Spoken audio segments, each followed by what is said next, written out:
हाय viewers, मैं हूं जीत और जीत इन्फॉर्मेशन में आपका स्वागत है। आज की जो वीडियो है जो ब्रेकिंग सिस्टम के लिए लेके आया हूं। शायद ब्रेकिंग सिस्टम के लिए एक्यूरेसी और अच्छी से अच्छी वर्क और टेक्नीशियंस वो एक्यूरेसी होना चाहिए। तो इस चीज़ को ध्यान में रखते हुए मेरा जो व्हीकल से ब्रेकिंग का प्रॉब्लम था तो मैं खुद उसको ठीक करने के लिए आउटडोर मैकेनिक में गया था। ये छोटे से रोड के लिए मैंने आउटडोर टेक्नीशियन में गया था। तो उसको रिप्लेस करने के लिए वो जो फिटिंग चार्ज है हमसे 200 रुपये चार्ज करने के लिए बोल रहा था। तो मेरे अंदाज में वो ज़्यादा हो रहा था। शायद आप सोचिए, दूर दराज के लोग जो पहाड़ में रहते हैं, वो गांव में रहते हैं, तो टेक्नीशियन के लिए कितना वो लोग डिफ़िकल्ट फेस कर रहा है। तो उस चीज़ को हम इस वीडियो को देखने के बाद आप लोग खुद व खूब आप रिप्लेस कर सकते हैं एक्यूरेसी के साथ। तो चलो हम उसको डिटेल्स में बताते हैं। दो तरीके का ब्रेकिंग सिस्टम आता है ऑल ओवर वर्ल्ड में। तो पहले आता है मैकेनिकल ब्रेकिंग सिस्टम और दूसरा आता है पावर ब्रेकिंग सिस्टम। जो पावर ब्रेकिंग सिस्टम में hydraulic brake, servo brake, air brake और इलेक्ट्रिक ब्रेक, उसके साथ साथ वैक्यूम असिस्टेड ब्रेक आता है। लेकिन उस व्हीकल्स में, उस गाड़ी में जो आता है जो मैकेनिकल ब्रेक में आता है, तो उसके लिए इस ब्रेक के अंदर जो सिस्टम जो लगाया हुआ है आप देख सकते हैं। शायद इसके बारे में भी हम डिटेल्स बता रहे हैं। तो इस ब्रेकिंग सिस्टम में, मैकेनिकल ब्रेकिंग सिस्टम में क्या क्या आता है, तो 9 तरीके का चीजें लगाया जाता है। एक तो होता है ब्रेकिंग प्लेट और दूसरा होता है ब्रेकिंग शू और braking fulcrums, revolving cam, brake shoe steering spring और ब्रेक ड्रम और ब्रेक पेडल। ये जो है वो आप देख सकते हैं, ये जो है ब्रेक पेडल।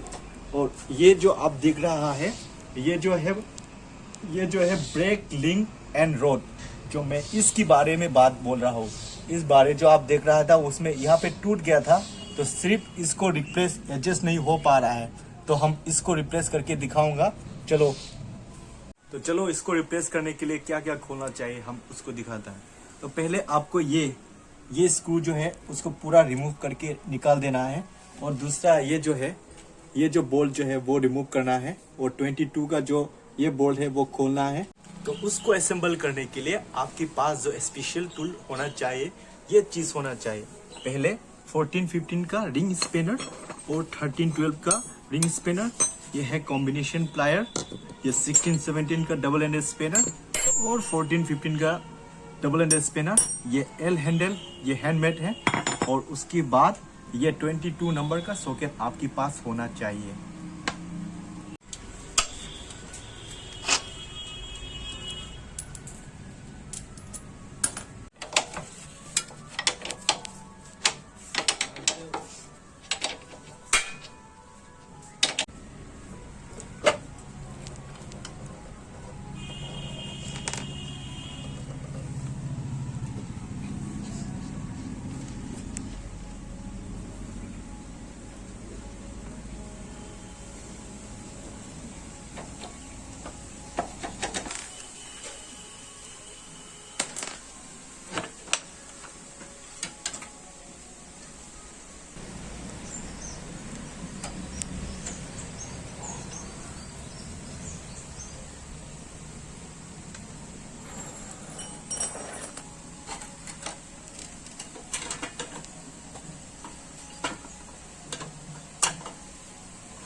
व्यूअर्स, हम उसको यहाँ से ऐसा खोल के यहाँ तक लेके आया है। तो उसका जो ओरिएंटेशन जो है वो इसी ओरिएंटेशन में रखना चाहिए। अब देखिए, इसी ओरिएंटेशन में रखना चाहिए। अगर ओरिएंटेशन गलत होगा तो आपका ब्रेकिंग सिस्टम भी गलत होगा। ठीक है, तो मैं इस रोड को मैं रिप्लेस करने के लिए गया था शायद। देखिए, तो हम उसको खोलते हैं। इस पिन में, इसमें एक क्वार्टर पिन है, इसको आप खोलना है कॉम्बिनेशन प्लायर की मदद से। अब इसको प्रेस करके और इसको निकाल देना चाहिए। ठीक है,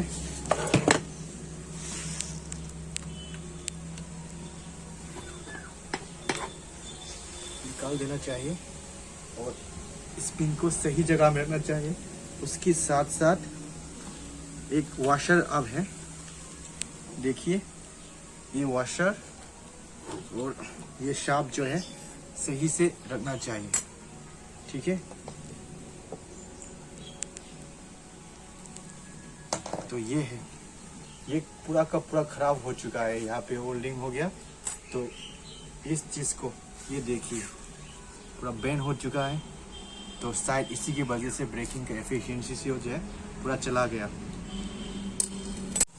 अगर आप कोई भी व्हीकल्स आपके पास में है तो ये जरूर ध्यान में रखिएगा, ओरिजिनल पार्ट्स जरूर आपकी व्हीकल्स में डलवाए। तो मैं जो लेके आया है जेन्युइन पार्ट्स है, इसका जो प्राइस है 53 रुपीज़ है। और आप इसी पार्ट नंबर के देख के आप खरीदना चाहिए। और ध्यान रखिए कभी भी आप लोकल मार्केट से खरीद के ना लगाए, और खासतौर से ब्रेकिंग के में कंप्रोमाइज ना करें।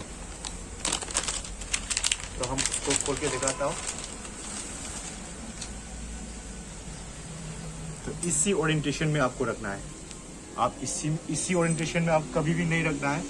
तो आप इसकी जो है ये जो बैंड पोर्शन जो है अब इस टाइम इस साइड में रखना है, लेफ्ट साइड में। ठीक है, देखिए आप लेफ्ट साइड में रखिए, आपको उसको फिट कराना है। देखिए व्यूअर्स, इसको सेम ओरिएंटेशन में लगाना है। तो इसको हम इसको यहाँ पे डाल देता हूँ। उसके बाद ये जो पिन है, देखिए ये जो पिन है वहां पे डाल देना है।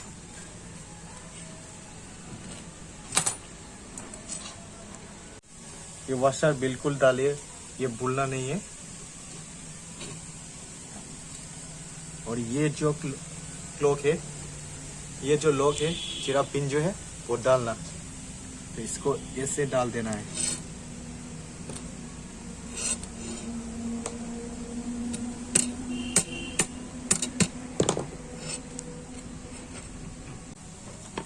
बस तो दोस्तों इसको लॉक लगा दिया है, हम इसको गाड़ी में फिट करूंगा।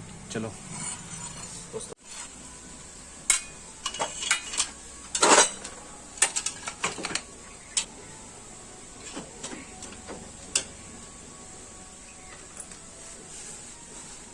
इसको डाल देना है।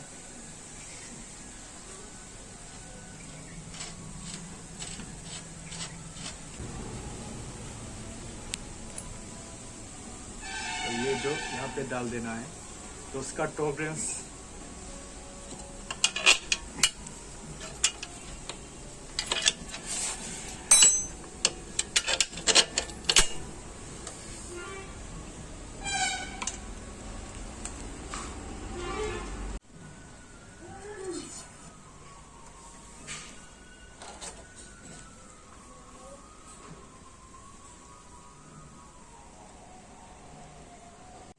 हाय व्यूअर्स, मैं सब उसका बॉल जो है लगा दिया है जगह पे।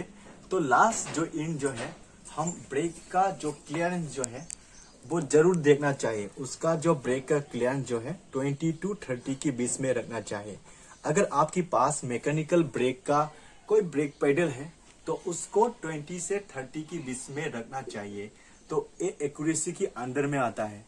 तो अगर 20 की 30 के बीच 20 to 30 के बीच में नहीं रखेगा, मान लीजिए आप 20 की नीचे में रखा, तो आपको क्या प्रॉब्लम आ सकता है। 20 के नीचे में रखने से आपका जो प्रॉब्लम आएगा, पहले आपका चेन के स्प्रॉकेट जो है जल्दी जल्दी खराब होगा। दूसरा, आपका माइलेज एफिशिएंसी वो घट जाएगा, माइलेज सही नहीं होगा, बाद में आप कंपनी को ब्लेम कर देंगे। और तीसरा जो है ब्रेक शू, तो ब्रेक शू जो है जल्दी जल्दी खराब हो जाएगा। तो व्हीकल्स का जो वेयर से टायर का जो कोड है वो जल्दी जल्दी वो भी कट पड़ेगा, जल्दी खराब हो जाएगा। तो ये रहा 20 के नीचे रखने से। तो अगर आप 30 के नीचे ऊपर रखने से क्या होता है, अगर आपका व्हीकल्स का बैकअप फ्री पेडल जो है 30 के ऊपर रखने से आपको ये प्रॉब्लम आएगा, जब आपके सामने कोई चीज या कोई भी वस्तु सामने गुजर रहा है तो आप उसको ब्रेक तुरंत अप्लाई नहीं कर पाएगा। और उसको क्या होगा, उसको जाके आप हिट कर देंगे तो आप एक्सीडेंट का सामना करना पड़ेगा। तो इसी के लिए ब्रेक का फ्री पेडल जो है वो आपको जरूर ध्यान में रख के आपको एडजस्ट कराना है। तो प्लीज इस चीज को आप ध्यान में रखें। तो बाइक जो है वो ठीक करना वो बड़े बात नहीं, लेकिन एक्यूरेसी होना वो है बड़े बात। तो प्लीज आप जहां पे भी चाहिए, जिसकी टेक्नीशियन के साथ आपका व्हीकल्स जो सर्विसिंग करा रहा है, लेकिन एक्यूरेसी होना चाहिए, उसके साथ साथ एजुकेटेड होना चाहिए। तब जाके आपका व्हीकल सही होगा और कंपनी को ब्लेम करना आप छोड़ देंगे। तो वीडियो को अंत तक बने रहने के लिए धन्यवाद। और मेरा जो वीडियो है वो नया नया टॉपिक्स को लेके आने वाला है। BS6 के बारे में, सेंसर के बारे में और वायरिंग के रिलेटेड बारे में, इंजन के बारे में, और बहुत चीज आपको समझा दूंगा। तो ऐसे ही नए नए वीडियो और टेक्निकल इंफॉर्मेशन बाइक के मैं लेके आऊंगा। तो आप हमारे साथ जुड़े रहना। तो इसके लिए आपको एक चीज करना है, like, share, comment and subscribe, all bell icon को हिट करना मत भूलना। तो बहुत बहुत धन्यवाद वीडियो को अंत तक देने के लिए। जय हिंद, जय भारत।